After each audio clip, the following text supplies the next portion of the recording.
Lamentações, capítulo 1, versículo 1. Como jaz solitária a cidade outrora populosa, tornou-se como viúva, a que foi grande entre as nações, princesa entre as províncias, ficou sujeita a trabalhos forçados. Vamos aqui destacar esse termo como. Primeira palavra desse versículo 1, uma expressão de assombro, de admiração, de espanto. Tanto é que nas nossas versões você vai encontrar um ponto de exclamação no final dessa primeira frase. Como jaz solitária a cidade outrora populosa. Novamente no capítulo 2, também o primeiro versículo, a mesma expressão, iniciando esse verso. Como cobriu o Senhor de nuvens na sua ira a filha de Sião. Precipitou do céu à terra a glória de Israel. E não se lembrou do estrado de seus pés no dia da sua ira. Recordando então a expressão de um imenso espanto, como. Novamente, no capítulo 4, também o primeiro verso, aí está, mais uma vez, a repetição dessa expressão. Como se escureceu o ouro, como se mudou o ouro refinado, como estão espalhadas as pedras do santuário pelas esquinas de todas as ruas. Finalmente, o capítulo 5, verso 1, que também já lemos ontem pela noite. Lembra-te, Senhor, do que nos tem sucedido. Considera, leva em conta e olha para o nosso opróbrio. Vamos ter mais uma palavra de oração. Querido Pai Celestial, uma vez mais juntos levantamos nossas vozes ao Senhor, te pedindo que a Tua assistência sobre nossas vidas seja completa nessa manhã.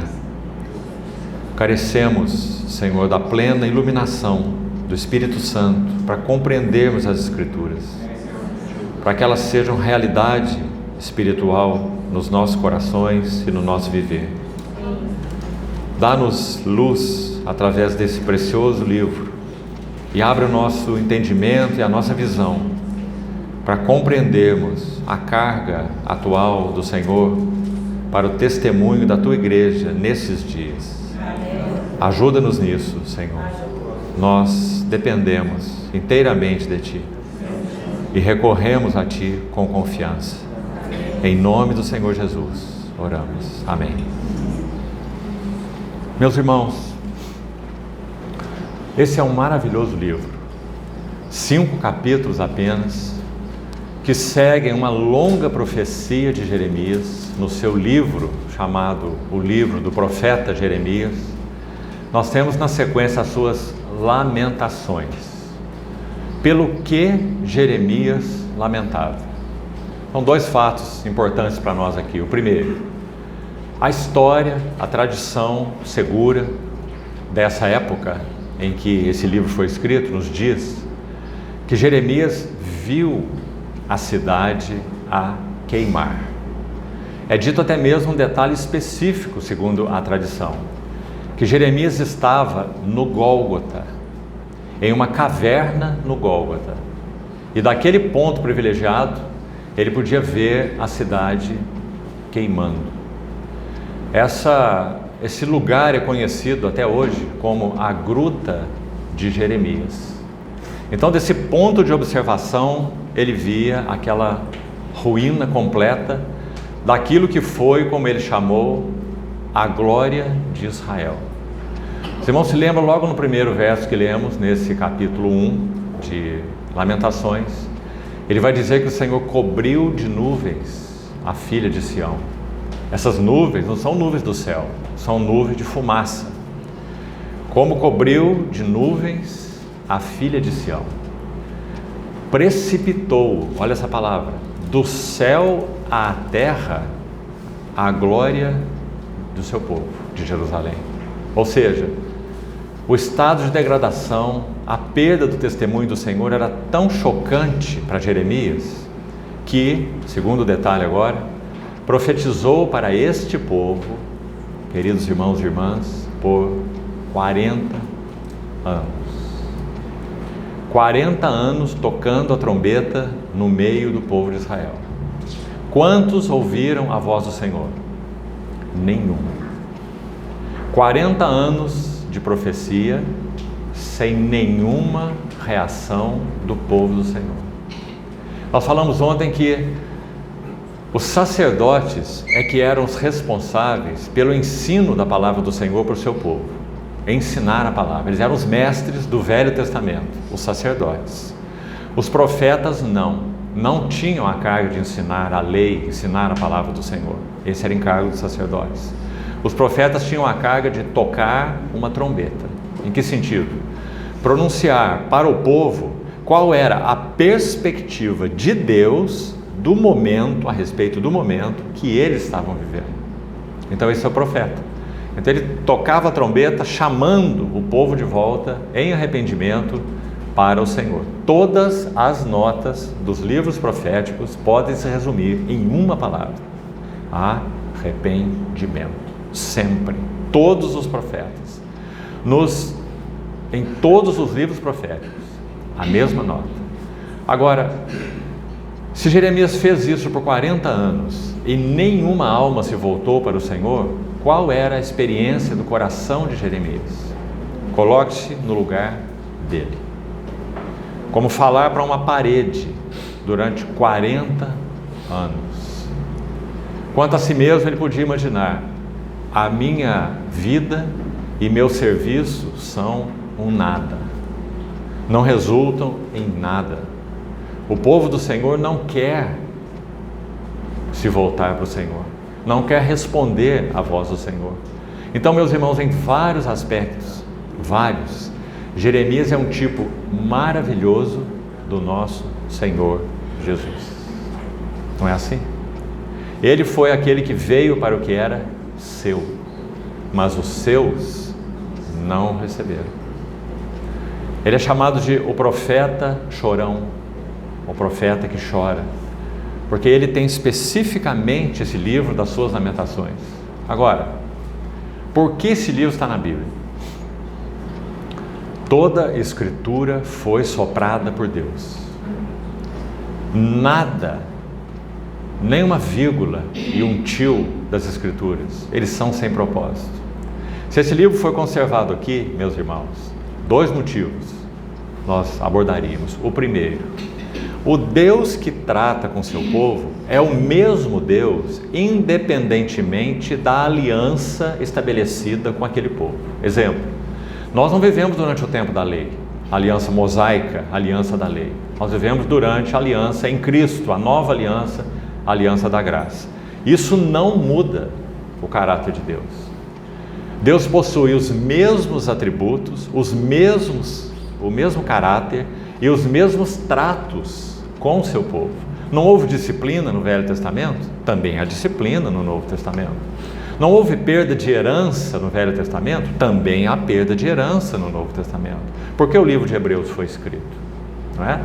Que talvez seja o livro, não o único, mas o mais solene em todo o Novo Testamento, para nos falar sobre os riscos que nós corremos como povo do Senhor da nova aliança, em perdermos aquilo que nos está reservado como uma conta no banco. É nossa, está depositado, não é? Mas nós podemos realmente deixar de herdá-la, de tomar posse dela e de então viver segundo aquilo que já é nosso em Cristo. Não só agora, mas quando o Senhor voltar. João, na sua epístola, 1 João capítulo 2, ele faz uma ênfase tão significativa que muitas vezes é perdida por nós. Ele diz assim: filhinhos, permanecei nele, para que quando Ele se manifestar, dele não nos afastemos, envergonhados na sua vinda. Meus irmãos, a pergunta aqui é: será que esse versículo poderia querer dizer algo para aqueles que não pertencem ao Senhor? Será que poderia? Afastarem-se do Senhor envergonhados na sua vinda. Isso não tem nada a ver com aqueles que não pertencem ao Senhor, não é? Primeiro porque eles não terão a experiência da parousia, da presença, da vinda do Senhor. Não é para eles. A vinda do Senhor é para os seus santos. A vinda do Senhor só será visível para o mundo em uma segunda etapa, quando então todo olho verá. Ele julgará o governo terreno estabelecido na época. Tão claras as Escrituras são nesse sentido, não é? Não há como tergiversarmos esses fatos, graças a Deus por isso. Mas é muito óbvio que essa expressão de João na sua epístola se refere a nós. Ele diz filhinhos, ele não escreve para o mundo, os que não pertencem ao Senhor. Ele diz permanecei nele, só podem permanecer nele aqueles que estão nele, não é? Então permanecei nele, para que quando ele se manifestar, dele não nos afastemos. Veja, envergonhados na sua vinda. Envergonhados com o quê? Envergonhados por não nos apossarmos daquele tesouro que já é nosso em Cristo Jesus. Nele estão ocultos todos os tesouros da sabedoria e do conhecimento. Assim como recebestes a Cristo Jesus o Senhor, assim andai nele. Nele radicados, confirmados, edificados na fé, assim como fostes instruídos. Então, meus irmãos, esse é o nosso chamamento. Então, quando Jeremias viu toda essa degradação, ele tinha essa perspectiva, que o caráter glorioso de Deus não mudou, que Deus então estava sim julgando o seu povo. Por quê? Porque Deus tem mão pesada, é isso? Meus irmãos,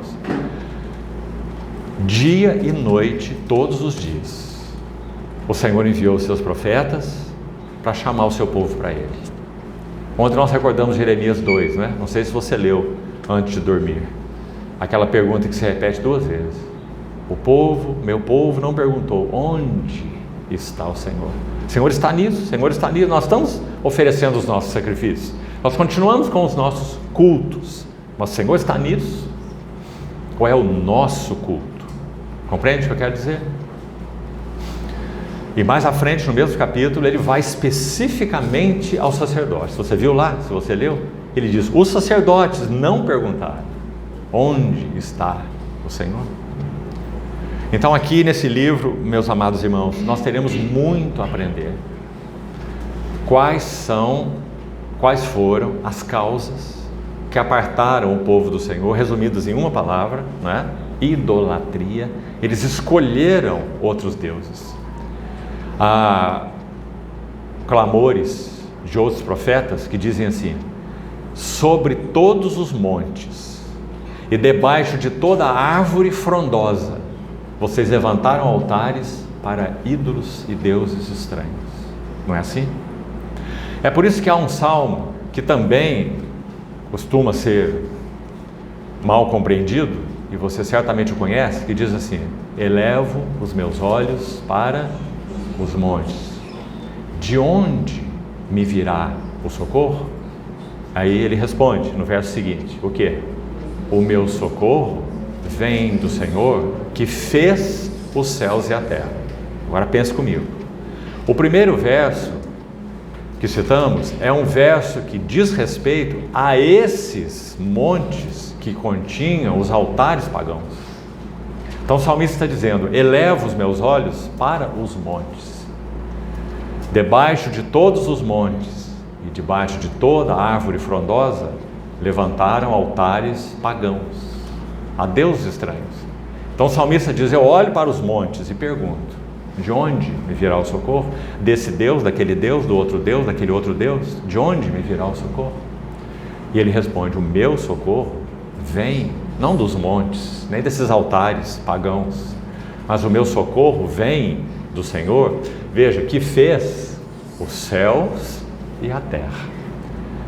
Essa simples frase aí, que fez os céus e a terra, coloca todos esses altares, esses deuses pagãos, digamos, em um pacote só. Como que dizendo, eles são nada. O nosso socorro vem do Deus que fez os céus e a terra. Essa é a hora que o Jeremias está vivendo, meus irmãos. Então o que ele pode fazer? Ele só pode chorar. E nesse sentido ele também representa o nosso Senhor, não é assim? Vamos lembrar de um fato. O Monte das Oliveiras em Jerusalém está aqui nessa posição, e o Monte Sião está aqui nessa posição, e o Gólgota também. Entre eles há um vale profundo e um ribeirão, chamado Ribeiro Cedron, entre os dois. A última visita do Senhor a Jerusalém, ele veio por este Monte das Oliveiras. Ele passa por Betânia, ele faz a volta atrás desse monte. Veja, ele não pode ver ainda aqui o Monte Gólgota, mas sim o Monte das Oliveiras. Então ele passa por Betânia, continua circundando o monte. Então ele chega em um ponto aqui, agora aqui, em que ele consegue visualizar o templo e o Gólgota. Então, o que Lucas registra que ele faz? É só Lucas registra. Diz assim: e o Senhor, vendo a cidade, chorou. E o que ele disse? Você vê aí o verdadeiro Jeremias, digamos assim? Jerusalém, Jerusalém. Irmãos, séculos já tinham se passado. Dezenas de profetas já tinham sido enviados. E o que ele tem a dizer? Jerusalém, Jerusalém, que matas os profetas. Será que nós podemos sequer nos aproximar do sentimento do nosso Senhor quando Ele falou isso? Sabe, irmãos, depende totalmente da compreensão que nós temos do caráter do nosso Senhor. Do contrário, nós podemos imaginar assim, Ele estava como com uma tremenda vara na sua mão, dizendo assim: Jerusalém, Jerusalém. A vara já está aqui, né? Jerusalém, Jerusalém, que mata os profetas. Agora, mas não condiz com o texto, não é? Não condiz. Por que não condiz? Porque diz que ele viu a cidade e chorou. Algumas vezes, irmão, você já pode ter disciplinado o teu filho, você mesmo chorando de tristeza, pela rebeldia dele, pela obstinação dele, né? Isso foi excelente. Mas na maioria das vezes, na imensa maioria, não foi assim que você disciplinou o teu filho. Você disciplinou o teu filho com raiva, com indignação, não é? Mas esse não era o sentimento do Senhor, nem raiva e nem indignação, mas era compaixão. Jerusalém, Jerusalém, que matas os profetas e apedrejas a todos, olha essas palavras do Senhor, que te foram enviados. Quantas vezes eu quis reunir os teus filhos, como a galinha reúne os pintinhos debaixo das suas asas, mas vós não quisestes. Eis que a vossa casa vos ficará deserta. E na sequência é dito: porque não reconhecestes a oportunidade da tua visitação. Meus irmãos, esse é o momento que Jeremias está vivendo. E então ele tem muito o que lamentar. Então vamos aprender um pouco dessas lamentações de Jeremias, aplicadas à nossa hora atual, como igreja do Senhor, o testemunho do Senhor nessa hora em que vivemos. Vamos andar um pouco então nesse livro. Por favor, retornemos ao capítulo 1. Nós vamos passar por todos os 5 capítulos, confiamos assim na ajuda do Senhor.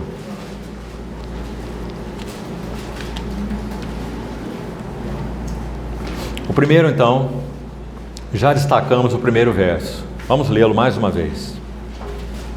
Essa profunda expressão de espanto, de lamento, de assombro: como jaz solitária a cidade outrora populosa, tornou-se viúva a que foi grande entre as nações, princesa entre as províncias, ficou sujeita a trabalhos forçados. Olha os versos 12 e 13. Primeiro, veja o verso 9. Vamos fazer um primeiro destaque importante aqui. Jeremias está falando até o verso 11, note aí, até o verso 11, o profeta fala, podemos assim dizer. Então olhe como ele coloca no verso 9. A sua imundícia está nas suas saias, ela não pensava no seu fim, por isso caiu de modo espantoso, e não tem quem a console. Vê, Senhor, a minha aflição. Então quem é que está falando? Quem é que está escrevendo o livro? Jeremias. Vê a minha aflição, porque o inimigo se torna insolente. Agora escute aqui, olha o verso 12. Esse capítulo pode ser dividido, deve ser dividido exatamente ao meio. Nós temos 11 versículos aqui numa primeira sessão e 11 versículos numa segunda sessão, que começa no verso 12 e vai até o verso 22, certo? São 11 versículos, 11 e 11, certo? Agora, qual é a diferença entre essas duas sessões? Na primeira sessão, é Jeremias quem fala, externando seu lamento, seu espanto diante da ruína de Jerusalém. Agora, na segunda sessão, ouça isso aí com cuidado, por favor, preste atenção. A cidade é quem fala, através da boca de Jeremias. Como que nós vamos perceber isso no texto? Muito fácil. Veja, verso 12.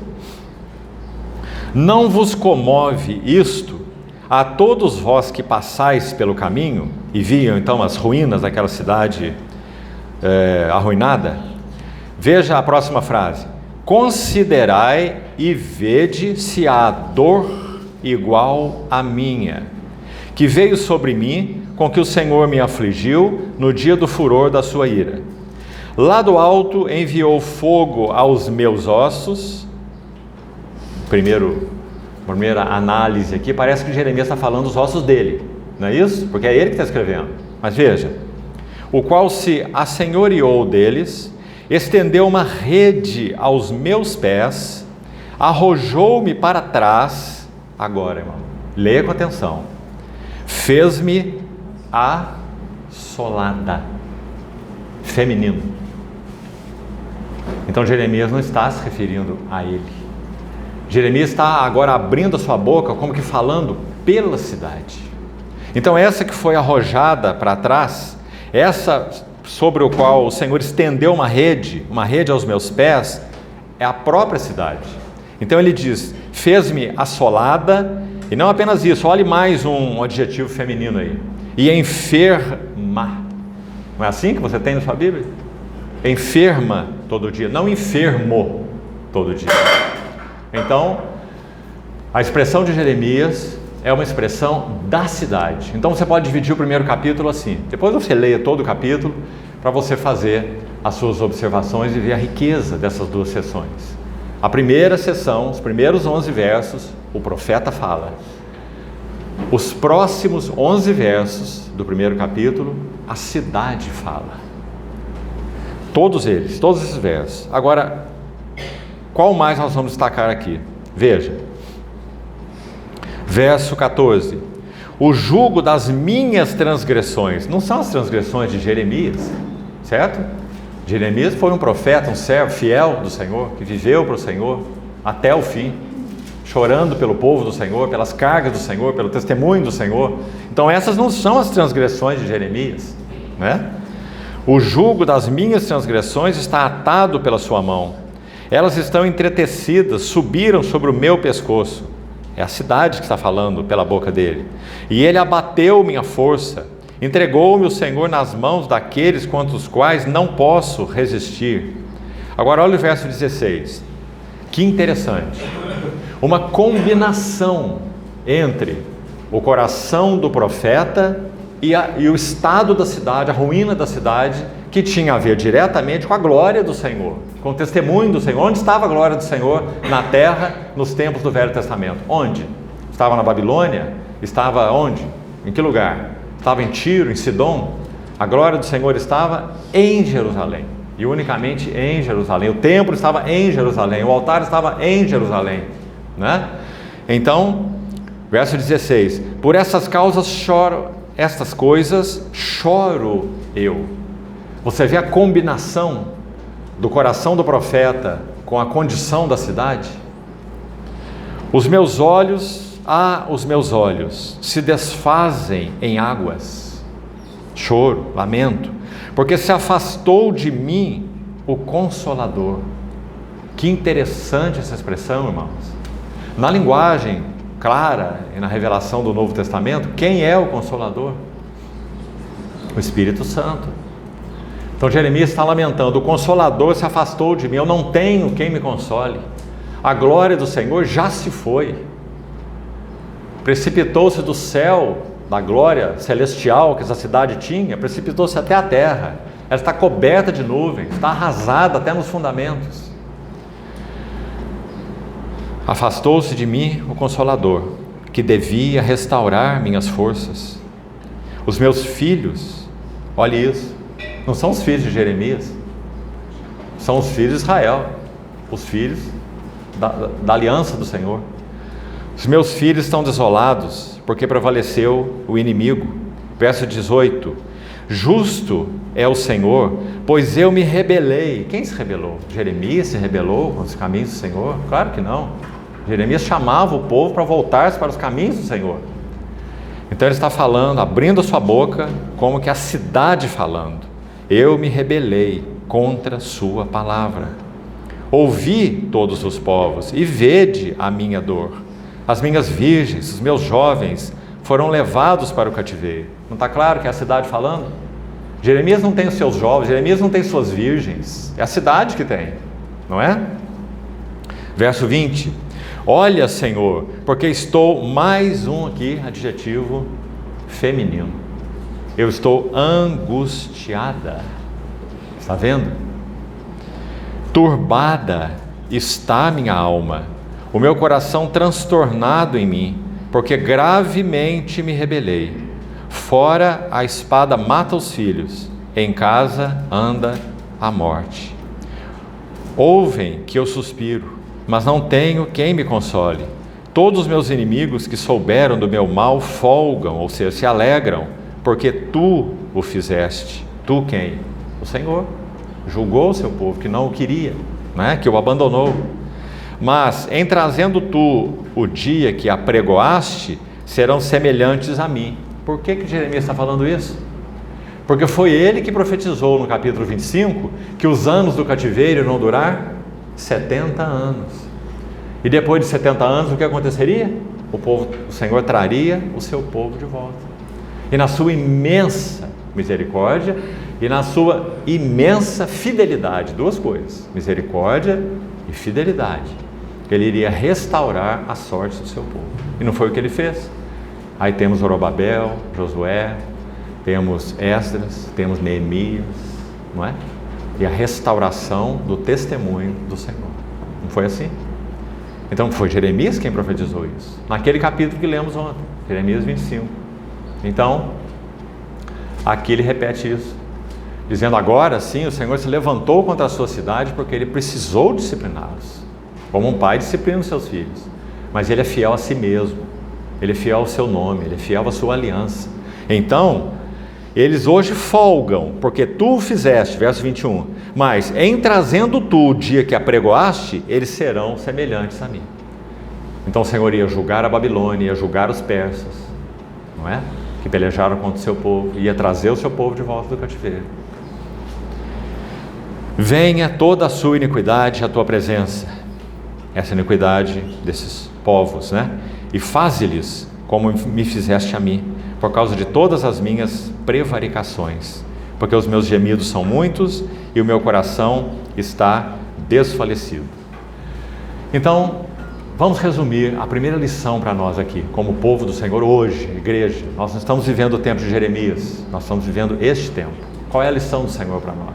O que o Senhor busca no seu povo nesses dias? Em primeiro lugar, corações que se unam às cargas do coração do Senhor. 11 versículos, o profeta fala, 11 versículos, a cidade fala. E já vimos que profeta e cidade se combinaram Tanto é que ele usa os adjetivos femininos. Ele geme pela cidade. Ele chora pela cidade. Ele se angustia em nome da cidade. Porque a angústia da cidade é a angústia dele, porque a angústia da cidade é a angústia de Deus. Porque a ruína da cidade é a ruína do testemunho de Deus, do Senhor. Então, meus irmãos, a primeira e mais importante coisa nesse capítulo, coloquemos assim: a mensagem e o mensageiro, eles têm que se tornar um. É por isso, meus irmãos, que não basta que nós apenas, digamos assim, conheçamos as Escrituras. Não basta que nós conheçamos grego, hebraico e aramaico. Não basta que nós sejamos enviados para seminários, porque é isso que, de modo geral, tem se feito no cristianismo. Não basta. Nosso Senhor disse assim, para aqueles que conheciam sua palavra: examinai as Escrituras. Vocês examinam as Escrituras, examinais, não é um imperativo, é uma constatação. Examinais as Escrituras, porque julgais ter nelas a vida eterna, e são elas que testificam de mim, mas não quereis vir a mim. Não é? Então, examinar as Escrituras é uma coisa, saber que as Escrituras é a palavra de Deus é uma coisa, saber que as Escrituras têm vida nelas mesmas é outra coisa, porque é a palavra do Senhor, não é? Mas vir a mim é um assunto diferente. Não quereis vir a mim para ter desvio. Uma relação íntima, pessoal, consagrada, unida ao próprio Senhor, devocional com o nosso Senhor, não é? Meus irmãos, mais do que nunca, nós precisamos recuperar essa nota no meio de nós. Gostaria de ser bem enfático no que eu vou dizer aqui.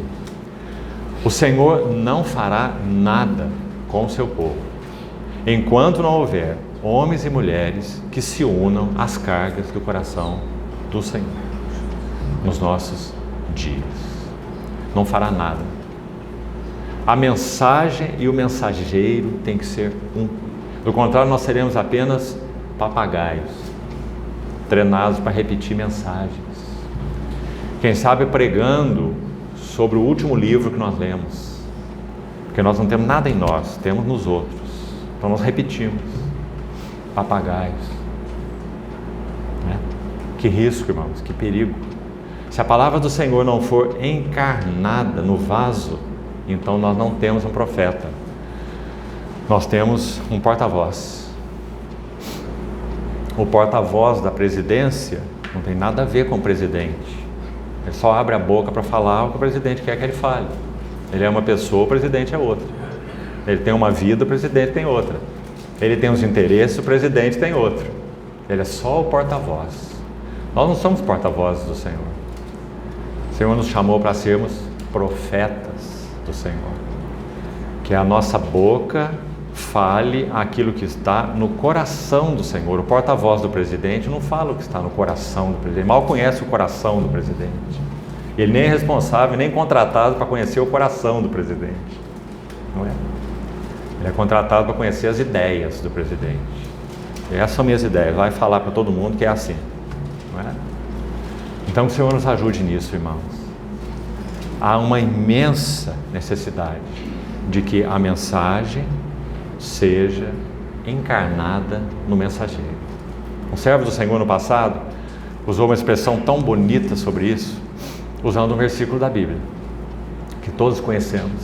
Diz assim: no princípio era o verbo, a palavra, o verbo estava com Deus, o verbo era Deus. João capítulo 1, versículo 1. No verso 14 diz: e o verbo, a palavra, se fez carne e habitou entre nós cheio de graça e de verdade. Então, olha essa expressão: a palavra se fez carne e habitou entre nós. Então, a graça e a verdade foram expressadas por quê? Porque a palavra se fez carne. Você está compreendendo o princípio? O princípio, a base, o fundamento da obra de Deus, para que Deus realize sua obra, o que é necessário em nós agora, na vida da igreja? Que a palavra se faça carne. Se a palavra não se fizer carne, então não haverá expressão nem de graça e nem de verdade. Nós seremos só tagarelas. tagarela. Então aí está essa grande lição nesse capítulo 1. A mensagem e o mensageiro tem que ser um. Isso foi tão verdadeiro no coração de Jeremias, que aí está o livro, das suas lamentações. Chorando, agonizando, angustiando, se prostrando, falando em nome da cidade, reivindicando a justiça de Deus, inclusive sobre aqueles que agora afligiam Jerusalém, reivindicando de novo a presença de Deus, que ele sabia que ocorreria novamente depois dos 70 anos que ele profetizou. Então, irmãos, o coração de Jeremias estava totalmente ocupado pelas cargas do Senhor. Então essa é a segunda derivação que fazemos aqui, dessa primeira lição que já tiramos aí, dentro desse capítulo. Vamos colocar uma pergunta então. Nossos corações têm sido ocupados com os interesses do Senhor nesses dias? Ou estamos mais interessados em tocar a nossa vida da melhor maneira possível?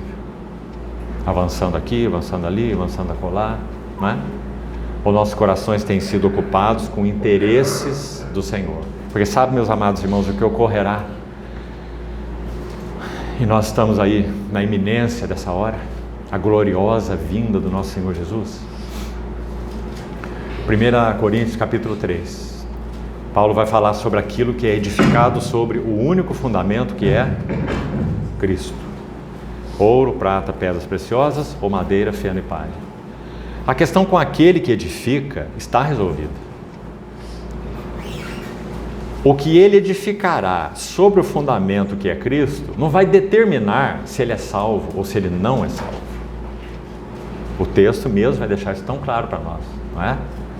Porque ao final, 1 Coríntios 3 vai dizer que esse que edificou madeira, feno e palha, embora tudo isso não resista ao fogo, então será queimado, esse tal, olha as palavras das Escrituras, ele mesmo será salvo. Como que? Por meio do fogo, através do fogo. Sabe qual é a ideia lá? Ele terá como que um cheiro de fumaça nas suas vestes, mas ele não vai se queimar, se ele realmente pertence ao Senhor. Mas ele terá toda a sua obra queimada e terá suas vestes com cheiro de fumaça. Então ele será salvo como quem foi resgatado por um bombeiro no meio do incêndio. Mas ele está salvo, né? Mas qual é a tristeza dessa pessoa? Digamos, por um lado, o motivo de regozijo dele diante do Senhor é que ele foi salvo. Ele podia estar lá carbonizado, junto com a obra dele, não é? Então ele tem motivo sim, para dar muitas glórias ao Senhor. Mas qual é a sua tristeza? Sua tristeza, meus irmãos, é que nós só vivemos uma vida, né? Você não crê em reencarnação não, né? Só vivemos uma vida diante do Senhor, não é assim? E nessa vida nós edificamos, todos nós estamos edificando. Ninguém de nós aqui está deixando de edificar, todos estamos edificando. A questão é se é ouro, prata e pedras preciosas, ou se é madeira, feno e palha. Então qual será a tristeza dessa pessoa naquele dia? Olhar para trás, anos que foram vividos, né? E o resultado de anos de labor, fadiga, suor, dedicação, aplicação, empenho, qual o resultado? Cinzas. Isso é motivo de alegria ou de choro? Não é? Então, meus irmãos, todos estamos edificando. O que significa edificar com ouro? Isso vai permanecer. Se o fogo se aproximar do ouro, ele só vai trazer benefício para o ouro, não é? Porque o ouro vai ser purificado. Então, o que é edificar com ouro? O que o ouro fala nas Escrituras? Sempre. Guarde isso, irmão. Porque há tanta expressão desse termo, tanto no Velho quanto no Novo Testamento. Olha o Apocalipse, quantas vezes menciona o ouro, né? Ouro na Bíblia sempre tem a ver com a vida, a natureza e a glória de Deus. Ouro é a vida, a natureza e a glória de Deus. Então aquilo que estamos edificando tem a ver com a glória de Deus? Resulta em glória para Deus? Quer comais, quer bebais, quer façais qualquer outra coisa, fazei tudo para a glória de Deus. Ouro. Então tem sido assim nas nossas vidas? Prata. Do que fala prata nas Escrituras? Prata fala sobre redenção. O fundamento das colunas internas do santuário eram de prata, as externas eram de bronze, onde ficava a tenda de linho, né? O linho fino, cercando o pátio externo do tabernáculo. Mas as bases do santuário mais interior, onde estava o santo lugar e o santo dos santos, as bases eram de prata. Quando nosso Senhor Jesus foi traído e vendido, ele foi vendido por 30 moedas de prata. Prata tem a ver sempre com a pessoa e obra do Filho. Então, o que é edificar sobre o fundamento que é Cristo? Edificar com prata. É aquilo que glorifica a pessoa e a obra do nosso Senhor Jesus. Decidi nada saber entre vós, senão Jesus Cristo e este crucificado. Citamos ontem também. Então, isso é prata.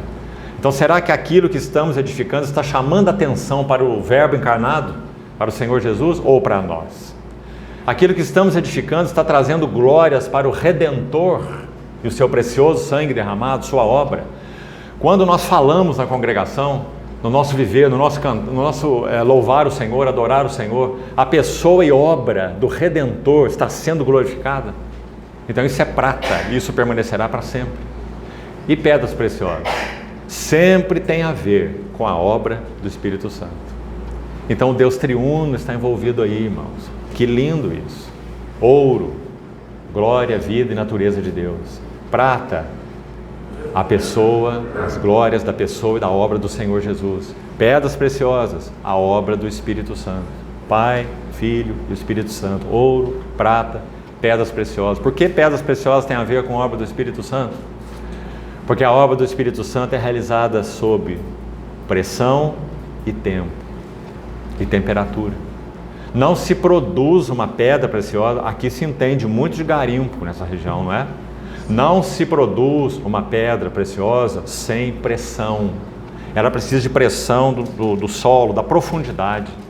Pressão, temperatura e tempo. Obra do Espírito Santo. Como que as pedras preciosas do Espírito Santo serão produzidas nas nossas vidas? Assim. Amados, não estranheis o fogo ardente que surge no meio de vós, destinado a provar-vos, como se alguma coisa extraordinária vos estivesse acontecendo. Pelo contrário, alegrai-vos na medida que sois co-participantes dos sofrimentos de Cristo, para que também na sua glória vos alegreis, exultando. Não é assim? Então, meus irmãos, a obra do Espírito Santo sempre depende de tempo, sempre. Ninguém amadurece do dia para a noite. A obra do Espírito Santo depende de pressão. Você não tem enfrentado pressões definidas na sua vida? E não estou falando só de pressões financeiras, ou pressão isso, ou pressão daquilo, mas pressões, sobretudo, espirituais. O Senhor usando questões aqui e ali para pressionar você para Ele, pressionar você para reduzir teus interesses a poucos, pressionar você para rever tua vida, tuas metas, teus propósitos, alvos, não é?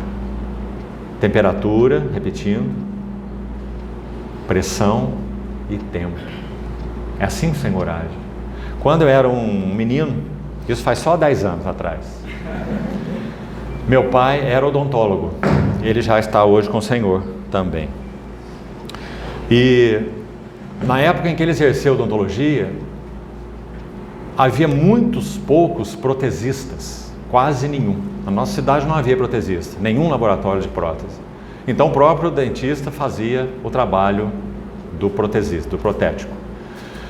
Então eu me lembro muito bem de meu pai fundindo prata e ouro para fazer o trabalho de restauração em dentes.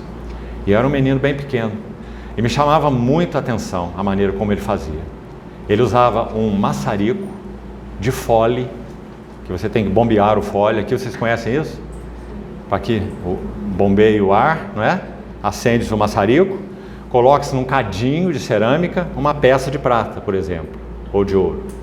Então o maçarico é aceso e ele é aproximado desse cadinho de porcelana, de cerâmica. E a peça de prata está ali, e na medida em que o maçarico se aproxima, ela começa a se derreter. Na medida em que ela derrete, as impurezas, era isso que chamava a atenção de qualquer criança, e me chamou a atenção. Porque você via inicialmente ali um bloquinho de prata, apenas, rígido. Mas à medida que o fogo ia aproximando, aquele bloquinho ia se derretendo. E as impurezas, olha isso, que estavam ocultas dentro da prata, escuras, elas iam subindo para a superfície da prata. Porque agora ela tem uma densidade enorme, não é?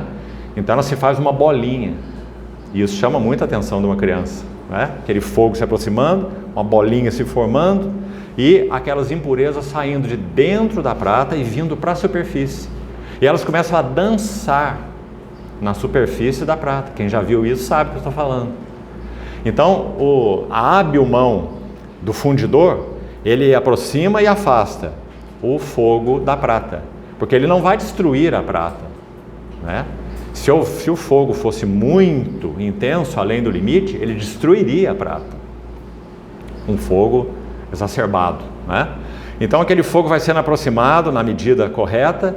Então aquelas impurezas que saíram de dentro da prata, elas vão sendo queimadas pelo fogo. E elas são ranhuras escuras. E elas vão se aglomerando, né? Porque a prata está diluída. Então o fogo vai queimando e ela vai brilhando quanto mais o fogo se aproxima. Então, aquele bloco de prata que antes era opaco, era prata, mas era opaco, certo?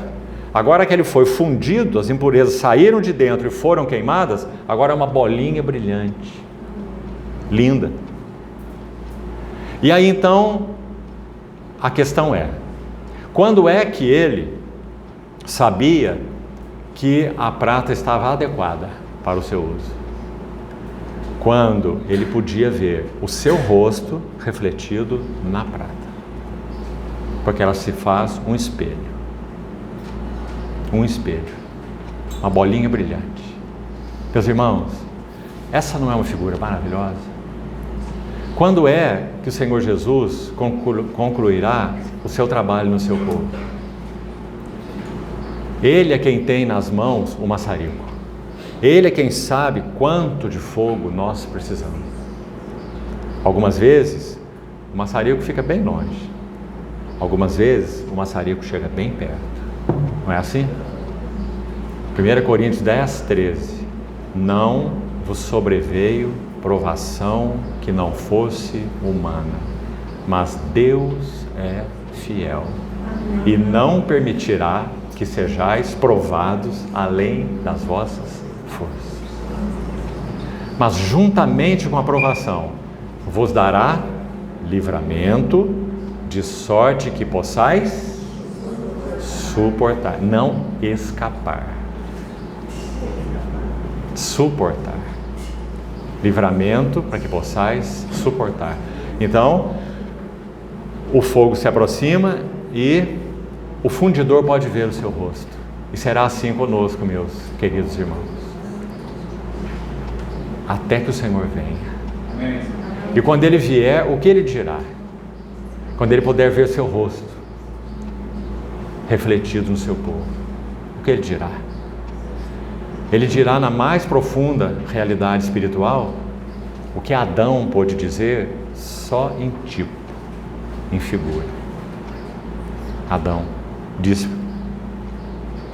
à sua esposa: essa, afinal, veja, afinal, porque antes, digamos, Adão tinha companheiros também, só que eram companheiros bichos, né? Mas agora ele tem uma companheira adequada.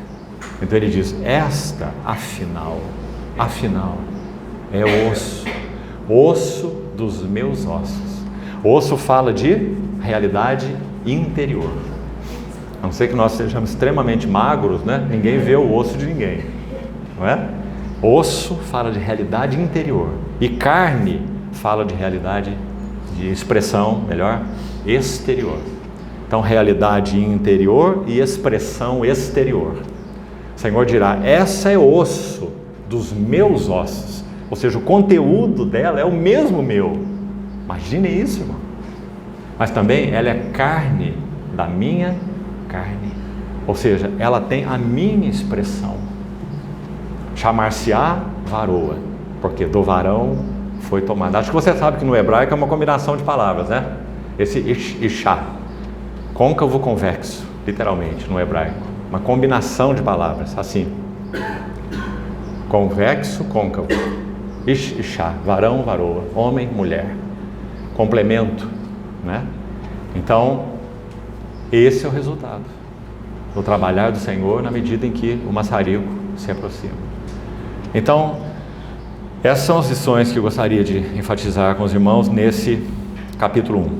Vamos para o capítulo 2, então, e vamos extrair aqui também algumas lições. Creio que para essa sessão nós teremos que ir só até aqui, para fazermos um intervalo.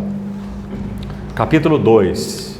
Vamos destacar alguns versos nesse capítulo. Primeiro, verso 9. Lamentações 2, 9. As suas portas caíram por terra. Ele quebrou e despedaçou os seus ferrolhos. O seu rei e os seus príncipes estão entre as nações, onde já não vigora a lei e nem recebem visão alguma do Senhor, os seus profetas. Sentados em terra se acham silenciosos os anciãos da filha de Sião. Primeira coisa aqui nesse verso 9, de novo, a tipologia bíblica é muito bonita. Portas. Portas na Bíblia sempre, irmão, sempre nos falam de duas coisas. A primeira, revelação. Como sabemos? Por exemplo, Apocalipse capítulo 3, quando o Senhor escreve a carta a Filadélfia. Ele diz: tenho posto diante de ti uma porta aberta que ninguém pode fechar. Tens pouca força, mas não negaste o meu nome. O que seria essa porta aberta que o Senhor pôs diante da Assembleia de Filadélfia? Que apesar da pouca força, porque eles tinham guardado o nome do Senhor, o Senhor manteria uma porta aberta de revelação dele mesmo, da pessoa dele, da obra dele, que guardaria a Assembleia de Filadélfia, apesar da sua pouca força. Porque eles perseveraram, eles não negaram o seu nome. A pouca força daquela Assembleia não era nenhum problema para o Senhor. Sabe, irmãos, estritamente falando, o grande problema para o Senhor não é a nossa pouca força, é a nossa muita força. É por isso que Ele precisa abatê-la, não é? Paulo chegou a dizer assim, compreender, ele era um homem muito forte, o Saulo de Tarso, extremamente forte, obstinado, inflexível, cheio de si. E ele escreve assim, depois do trabalhar do Senhor na sua vida, ele escreve assim: eu me gloriarei nas minhas fraquezas. Imagina esse homem falando algo de fraqueza, tudo que ele conhecia era força.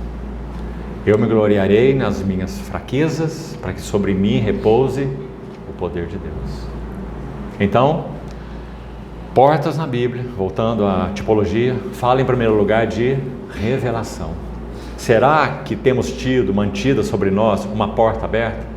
Nosso irmão, quando abriu a reunião aqui, agradeceu ao Senhor por essa porta aberta que tem sido dada ao povo do Senhor nesse tempo que nós estamos vivendo. E amém, nós concordamos com esse irmão.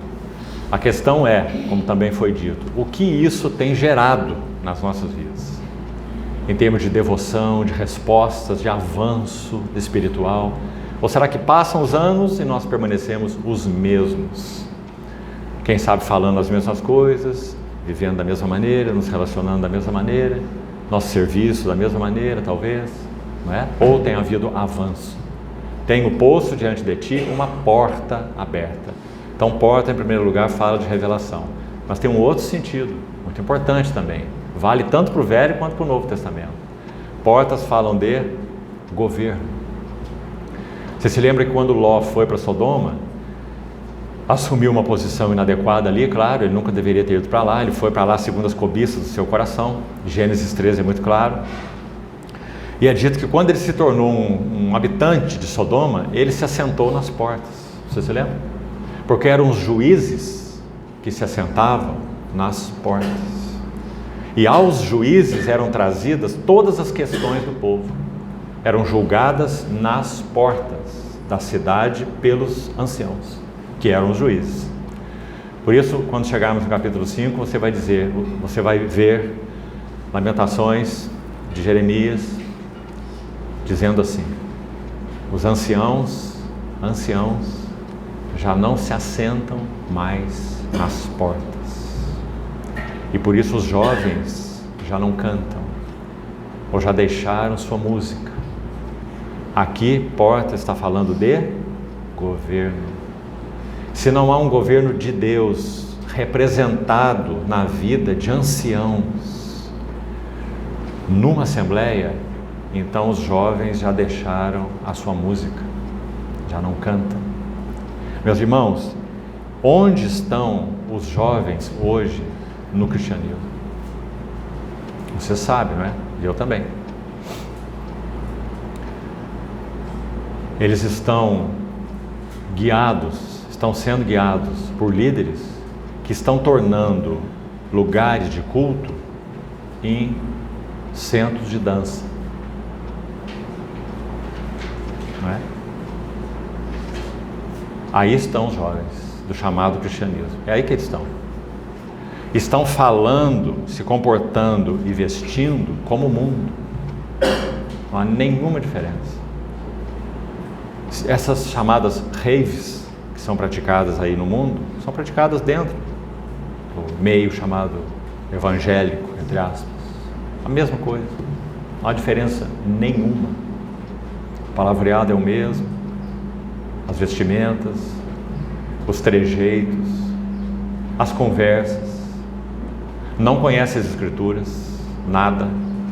Nada tem a ver com a glória de Cristo, nada, absolutamente nada. Aí estão os jovens. Agora, nós colocaríamos essa carga sobre eles, segundo a Bíblia? Não. As cargas estão sobre os mais velhos. Porque quando os anciãos não se assentam nas portas, os jovens já não cantam. Eles não têm referenciais, não é? Eles não têm mais absolutos, eles não têm mais anciãos que eles podem olhar e admirar. Pela vida deles com o Senhor, pela devoção deles, pelo amor deles ao Senhor, a sua palavra. Não podem mais. Qual a referência que eles têm? Suas portas, voltando ao verso 9, caíram por terra. Que tristeza, meus amados irmãos. O seu rei, olha aí, os seus príncipes estão entre as nações, onde já não vigora lei. Lei e palavra do Senhor é exatamente a mesma coisa. Salmo 119 tem 176 versículos, todos eles sobre a lei do Senhor. A lei do Senhor é perfeita, restaura a alma. O testemunho do Senhor é fiel, da sabedoria simples. Preceitos do Senhor são retos, alegram o coração. Lei, mandamentos, preceitos, juízos são termos intercambiáveis que querem dizer só uma coisa: a palavra do Senhor. A palavra do Senhor é a sua lei, a palavra do Senhor são os seus mandamentos, a palavra do Senhor são os seus juízos, a palavra do Senhor são os seus preceitos. É a palavra do Senhor. Então, quando diz onde já não vigora a lei, o rei e os príncipes estão entre as nações, onde já não vigora a lei. Você está vendo, irmão? Não há relação mais desses reis, desses que governam, desses príncipes, com a palavra do Senhor, como nós acabamos de, infelizmente, ilustrar aqui. Eles estão relacionados com outras coisas. Paulo advertiu Timóteo tão claramente com relação a isso, né? Que haveria tempo em que as pessoas, olha isso, irmão, elas se acercariam, se aproximariam de mestres segundo as suas próprias cobiças. Você entende o que Paulo está dizendo? Ele está dizendo, eles vão se aproximar de pessoas que falam o que eles querem ouvir, o que eles gostam de ouvir. Se for falado algo que mexa com eles, que de alguma maneira toque o coração deles, de alguma maneira induza arrependimento, eles não querem saber. Eles vão se aproximar daqueles que falam para atender às cobiças dos seus próprios corações. Paulo escreveu assim a Timóteo. E escreveu mais forte ainda. 1 Timóteo 4.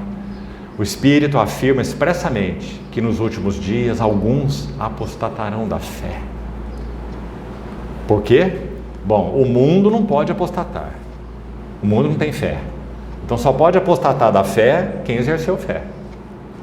Alguns apostatarão da fé, olha isso, por seguirem a espíritos enganadores e a ensinos de demônios. O que você acha, irmão? Realmente são dias desafiadores, amados irmãos, que nós precisamos ir diante do Senhor e dizer: Senhor, sonda-me o coração, para que eu possa ouvir o Senhor. Ouvir o Senhor através das outras bocas, ouvir o Senhor através das circunstâncias, manter o meu coração afinado com o Senhor. Não quero seguir mestres que apelam para minhas cobiças, já tenho minhas próprias cobiças, né? Não preciso que ninguém apele para elas, preciso que elas sejam postas, que o Senhor põe o seu pé no pescoço das minhas cobiças. Um irmão disse assim certa vez: graças a Deus nós somos regenerados, o Espírito Santo habita em nós, e nele, o Senhor, nós somos um novo homem. Dar-vos-ei um novo coração, um espírito novo, não foi a promessa? Descrita por Ezequiel, que já foi cumprida pela redenção e pela habitação do Espírito. Temos um coração novo, temos um espírito novo, temos o Espírito Santo habitando em nós. Nada vai mudar quanto a isso, é um fato. Mas então esse irmão disse assim: mas por quê? Gálatas 5, a carne luta contra o Espírito, e também o Espírito luta contra a carne, porque são opostos entre si. Essa luta só o cristão tem, porque aquele que não pertence ao Senhor, ele só tem uma natureza, uma. Os que pertencem ao Senhor têm duas naturezas, ou não? Sim. Por isso a carne luta contra o Espírito, né? Mas graças ao Senhor, por causa da vitória de Cristo, nós não somos devedores à carne. Romanos 6. Não somos constrangidos, ou seja, amarrados, obrigados a viver segundo a carne. Graças a Deus, não é? Mas a natureza pecaminosa ainda permanece. E agora eu vou chegar no que esse irmão disse. Ele disse assim: é por causa disso que nós precisamos aprender a, em Cristo, olha isso, manter o nosso pé no pescoço do velho homem, para que ele se mantenha asfixiado. É muito verdade, irmão, não é? Porque que às vezes soltamos uma palavra e falamos: meu Deus, o que eu falei? Quem que falou? Foi o novo homem ou foi o velho homem? Foi o velho homem, né? Por que Tiago escreve o capítulo 3 dele falando sobre a língua? Para nós cristãos, né? Que ela é um mundo de iniquidade, é um fogo que põe em chama uma grande selva, né?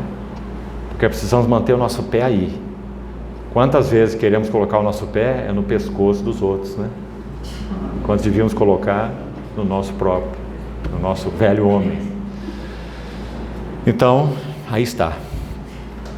As suas portas caíram por terra, o seu rei e seus príncipes estão nas nações onde não vigora a lei. E finalmente, aí, não recebem, que coisa terrível, irmãos. Última frase do verso 9. Nem recebem visão alguma, olha aqui, do Senhor. Receber visão, recebem, muita visão.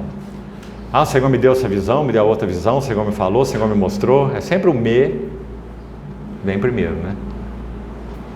Mas visão do Senhor, não. Nem recebem visão alguma do Senhor, os seus profetas. Olha o 14, complementando isso, por favor. Capítulo 2, verso 14. E quem está falando é um profeta, né? É Jeremias. E ele está acusando os outros profetas. Então ele diz: os teus profetas, graças ao Senhor, assim não foi com Jeremias. Os teus profetas te anunciaram visões falsas e absurdas, e não manifestaram a tua maldade. Você está ouvindo bem, irmão? O alvo do ministério profético é esse, como já falamos. Ele é resumido em uma palavra: trazer o povo de volta para Deus, arrependimento. Mas os teus profetas não manifestaram a tua maldade. O que eles disseram então? Está tudo bem. Pecado, isso é uma palavra retrógrada. Isso faz parte do cristianismo de séculos atrás, não é? Pecado, o que é isso, pecado? Não é assim? Não manifestaram tua maldade. Olha a próxima frase. Para restaurarem tua sorte. Mas te anunciaram visões de sentenças falsas. Resultado, que te levaram para o cativeiro. Importante versículo, meus amados irmãos. Especialmente aqui, veja. Não manifestaram tua maldade para restaurarem tua sorte. É um expor para restaurar. Não é assim que nosso Senhor age? Nosso Senhor nos expõe para quê? Para nos envergonhar? É assim? Você expõe o teu filho para envergonhá-lo? É assim que você faz? Se era, não devia fazer. Né? O que Hebreus 12 nos ensina? Que nós devemos disciplinar nossos filhos para aproveitamento. Assim como Deus nos disciplina. Hebreus 12, 10. Para sermos participantes da sua santidade. Não é? Então, nada disso estava sendo feito. E será que hoje está sendo feito? Será? Será que os que são chamados profetas do Senhor hoje no cristianismo, e tem aí muitos, né, que são assim chamados, ninguém deveria se chamar profeta, e nem apóstolo, nem nada, porque isso não são títulos, são funções, não é? Então está cheio dessas coisas por aí. Mas será que esses que assim se chamam estão expondo a maldade? Ou estão dizendo, está tudo certo, está tudo bem, nós somos isso, nós somos aquilo, esse é o caminho que temos que seguir, nós somos a restauração, nós somos o povo que vai trazer o reino de Deus para essa terra, somos isso, somos aquilo, não é? O Senhor nos ajude, irmãos. Finalmente, vamos terminar. Verso 7 desse mesmo capítulo 2. Capítulo 2, verso 7.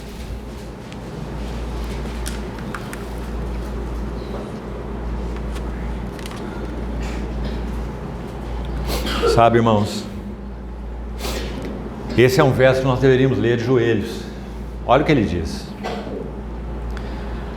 Rejeitou o Senhor o seu altar. Detestou o seu santuário. Quando você diz, se é que diz, né? Nunca devia dizer e nem sentir. Mas se você diz, eu detesto aquela pessoa, é forte, não é? Você está dizendo, eu odeio, não é? Você está vendo o que está escrito aqui? O Senhor detestou o seu santuário e entregou na mão do inimigo os muros dos seus castelos. Olha uma coisa aqui importante. Primeiro, a sequência. Primeiro, o Senhor rejeita o seu altar, número 1. Depois, a esfera vai se ampliando, vê se você percebe. Depois ele detesta o seu santuário. E a esfera ainda se amplia.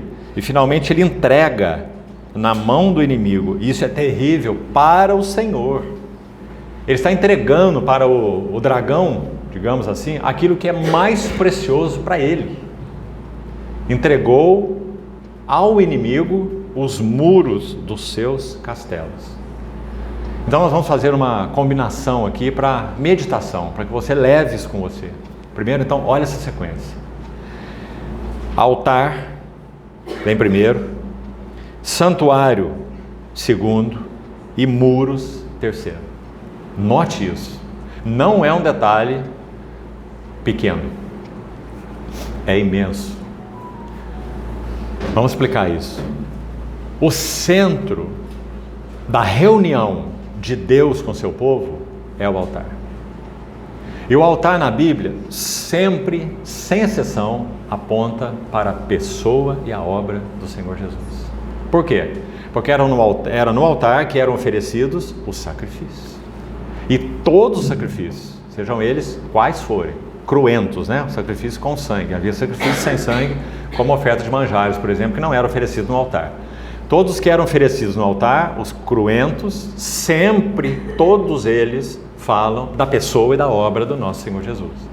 Então o altar era o centro da adoração, da devoção, da comunhão de Deus com o seu povo. Então se o Senhor rejeita o seu altar, essa vida de relação com Ele foi cortada. Por que Ele rejeita? Porque o seu povo trocou o altar do Senhor por muitos outros altares. E ídolos, e deuses do paganismo. Assimilaram esses deuses.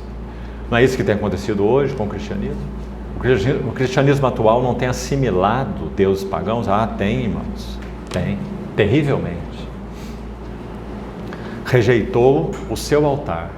Agora, presta atenção. Talvez seja assunto para amanhã. Quando o povo de Deus foi trazido do cativeiro da Babilônia, ouça com atenção, por favor, depois de 70 anos, a pergunta aqui: qual foi o primeiro elemento restaurado? Qual foi? O altar. Esdras, capítulo 3, versículo 3. Firmaram o altar sobre as suas bases. Porque se esse altar não for restaurado, nada mais pode ser restaurado. E do que o altar fala? Vamos avançar um pouquinho nisso. Em primeiro lugar, fala da centralidade da pessoa e obra do nosso Senhor Jesus. Irmãos, nós temos no sentido mais amplo, geral, hoje, um cristianismo alheio à pessoa e à obra do Senhor Jesus. Alheio à pessoa e à obra do Senhor Jesus. Ou seja, não há mais evangelho, genuinamente falando. Há o que Paulo chama em Gálatas de outro evangelho. É isso que há. Então, o que é restaurar o altar? Objetivamente falando, é restaurar entre nós a centralidade, a supremacia, a primazia do nosso Senhor Jesus. Para que a nossa adoração seja centrada nele, para que o nosso ministrar seja centrado nele, para que nossos relacionamentos sejam centrados nele. Nós não somos um clube social, nós não somos um clube de fraternidade. Isso existe muito por aí. Nós somos igreja do Deus vivo, cujo centro é o próprio Senhor Jesus. Altar fala da centralidade da pessoa, da obra do Senhor Jesus. Nós somos servos dele, nós cantamos a ele, nós adoramos a ele, nós ministramos ele, nós abrimos a palavra buscando a ele mesmo. É só o que nós buscamos, queremos, adoramos. Altar. Firmaram o altar sobre suas bases. Imediatamente depois, como eu disse, talvez amanhã entremos pelo menos em alguns detalhes. Em Esdras 3, você verá que depois de firmar o altar nas bases, olhe isso, irmão, foi que eles puderam lançar os fundamentos do templo. Primeiro o altar, depois os fundamentos, nessa ordem. Nunca poderemos lançar fundamentos adequados da casa do Senhor se o altar não estiver restaurado. Colocando de outra forma, antes que haja uma introdução nas verdades relacionadas à casa de Deus, ao santuário, deve haver uma verdadeira apreciação da pessoa e obra de Cristo no altar. Ficou claro isso? Nós vamos dizer assim, olha, o Senhor nos chamou para sermos a restauração dos nossos dias. Então o que é que a igreja está precisando? Vamos restaurar isso, vamos restaurar aquilo, vamos restaurar aquilo? Não há como se restaurar nada na casa de Deus sem que o altar não seja firmado sobre as suas bases. Que coisa importante, meus amados irmãos. Porque não é questão de técnica, não é questão de pragmatismo. Quantas vezes temos falado isso? Sei que já falei isso aqui mesmo entre os irmãos em outras ocasiões. Esse pragmatismo é uma das maiores pragas do cristianismo atual. E o que é um pragmatismo? Pragmatismo é vamos ver o que está funcionando, o que dá certo. Então vamos fazer assim, porque assim funciona. Esse não é o molde sobre o qual o cristianismo tem se movido? Não é? Não é assim? Cada Assembleia do Senhor, em cada aldeia, vila ou cidade, precisa compreender qual é a mente do Senhor para aquele momento atual que aquela Assembleia vive. Porque todas são diferentes. Então, qual é a demanda do Senhor para Alto Alegre, para Jaru, para Ariquemes, seja onde for? Qual é a demanda atual do Senhor? O que o Senhor quer trazer para essa Assembleia? Quais são as demandas do Senhor? Por isso, a carta às 7 igrejas do Apocalipse diz: quem tem ouvidos, ouça o que o Espírito diz às igrejas.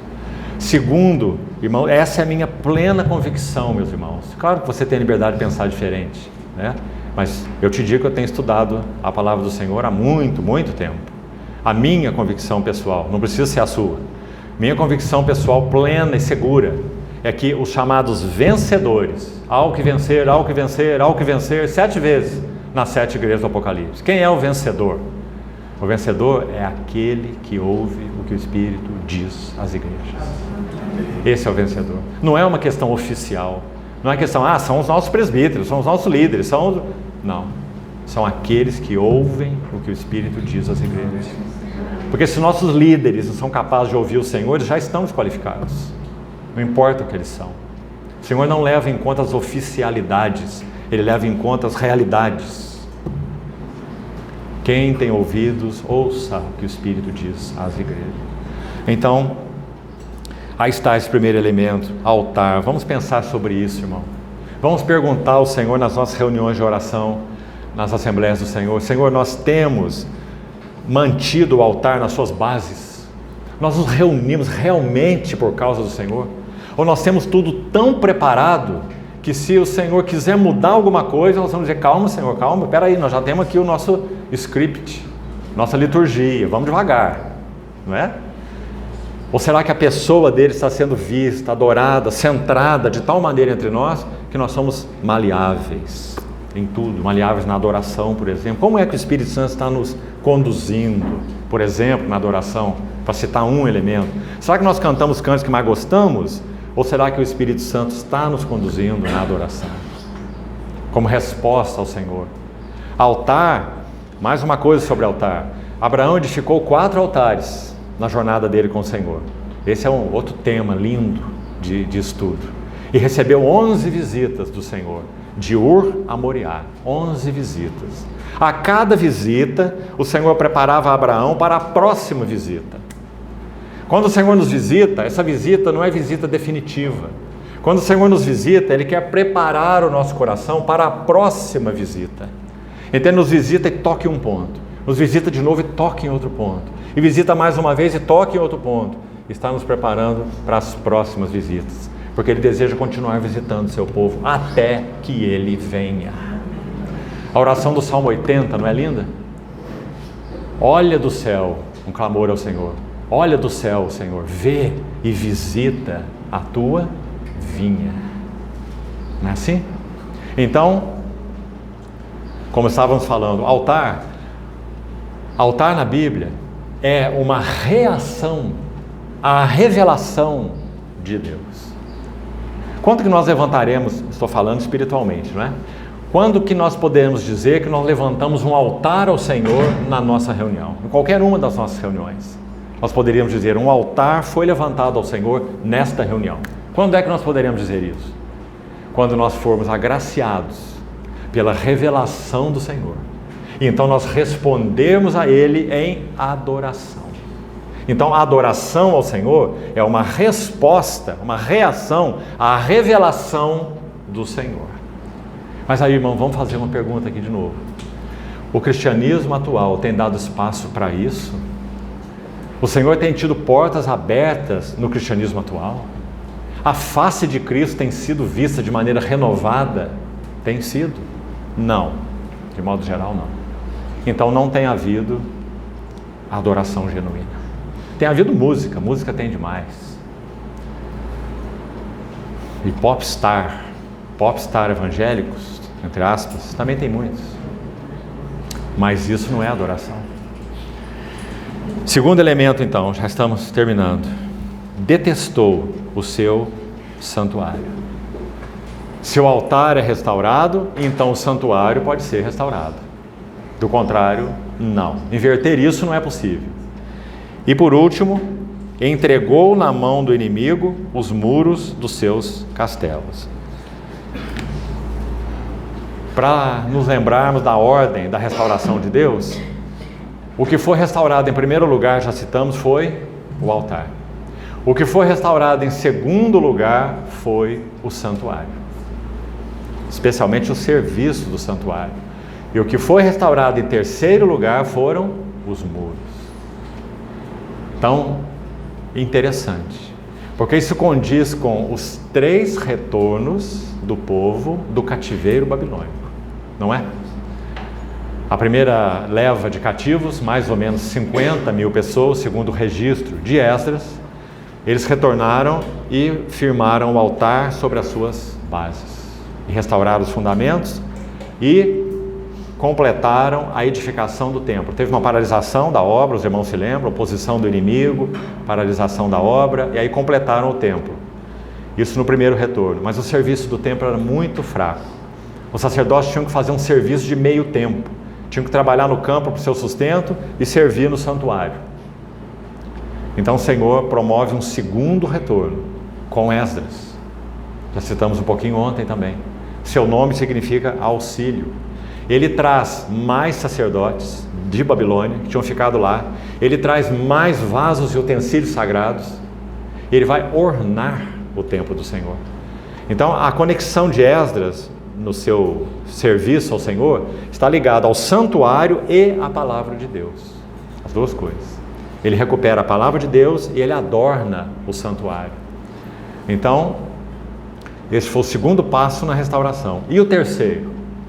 Neemias e poucos homens, bem poucos, não fala nem o número de tão poucos que eram. Ele era o copeiro do rei, né? E ele faz o terceiro retorno para restaurar o quê? Os muros. Muito interessante. E aí está a ordem no livro de Lamentações, não é? Jeremias não sabia disso. Jeremias viveu antes disso, certo? E olha como ele colocou essa expressão tão linda nesse versículo. Essa ordem: o Senhor rejeita o altar, o Senhor detesta o santuário e o Senhor entrega os muros na mão do inimigo. 70 anos. Agora, pela fidelidade misericordiosa do Senhor, ele vai se mover mais uma vez por amor do seu nome no meio do seu povo. O que ele vai fazer? Pela ordem. Se na ruína a ordem foi altar, santuário e muros, a restauração agora não vai seguir esse caminho aqui, olha. Muros, santuário e altar. Sabe que naturalmente falando é isso que nós pensaríamos? Porque se esse povo se desloca de Babilônia, uma viagem terrível, para ir para Jerusalém e para reedificar a casa do Senhor, a primeira ideia deles seria: vamos reconstruir os muros. Qualquer um de nós faria isso, porque nós estaríamos protegidos dos inimigos, das feras, animais ferozes, selvagens. Está descrito na palavra. Então nós faríamos muro primeiro. Depois que nós estivermos bem cercados, então vamos restaurar o santuário e o altar. Não é? Qualquer estrategista militar faria isso. Qualquer um que tem bom senso. Eu faria isso. Você também. Mas não foi o que eles fizeram. Primeiro, eles restauraram o altar. E aqui vou terminar, irmão. Sabe por que eles restauraram o altar primeiro? Porque eles compreenderam a seguinte lição: se a relação deles com o Senhor, a relação deles com o Senhor estivesse correta, isso é tipificado pelo altar, eles não precisariam temer os seus inimigos. Ouviu bem isso, irmão? Não precisavam de muros. Sabe o que Isaías disse? Ali, pouco antes de Jeremias, olha o que Isaías disse, falando em nome do Senhor: eu serei ao redor deles um muro de fogo. Não é maravilhoso? Então, se eles tivessem o altar, a relação deles correta com o Senhor, se eles estivessem sendo agradáveis ao Senhor no altar, que é isso que o altar tipifica, eles não precisariam temer os seus inimigos. Então, altar, santuário e muros. Essa foi a ordem da restauração. E essa foi a ordem da ruína. Não diz: o Senhor detestou seus muros, detestou seu santuário. Não, o Senhor primeiro rejeitou o seu altar. Então, vamos ficar por aí, nesse capítulo 2, mantendo isso em nosso coração. O altar fala da centralidade da pessoa e da obra do Senhor Jesus. Queremos ser restaurados nas nossas vidas pessoais, conjugais, familiares, vida da igreja. Queremos ser restaurados? Cristo precisa ocupar o seu lugar no altar. Segundo aspecto do altar. Primeiro, objetivo, centralidade da pessoa e obra de Cristo. Segundo aspecto do altar é o aspecto subjetivo. É o operar da cruz, já que o altar fala da cruz, o operar da cruz em nós. Então, talvez na reunião da noite, nós voltemos a esse ponto, para falar um pouco disso então. O que é esse operar da cruz em nós? Do que esse operar da cruz precisa nos separar? Porque o altar também fala desse trabalhar da cruz em nós. Porque o aspecto objetivo está envolvido e o aspecto subjetivo também está envolvido. O Senhor nos ajude. Então, meus irmãos, vamos pedir a Ele que mantenha essas sementes no nosso coração para que frutifique para Ele mesmo.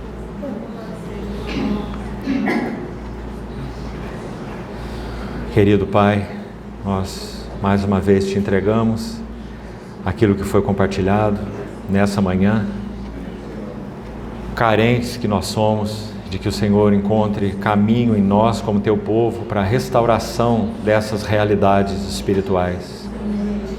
Senhor, nós não queremos prosseguir como que no ermo, andando sem direção, confusos, inadequados. Pelo contrário, queremos ser realmente recuperados pelo Senhor, para que teu testemunho seja uma realidade no meio de nós. Por isso te pedimos, Senhor, que a tua palavra prossiga expondo os nossos corações e produzindo em nós um caráter e uma mente e uma conduta que são agradáveis e satisfatórias ao teu coração.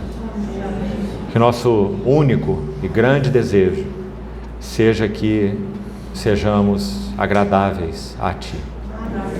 No comer, no beber, no vestir, no fazer qualquer outra coisa. Que façamos tudo para a glória do Senhor. Assim, entregamos a Ti, Senhor, esse tempo, para que o Senhor o administre nas nossas vidas. Por amor do Teu nome. Em Cristo Jesus oramos. Amém.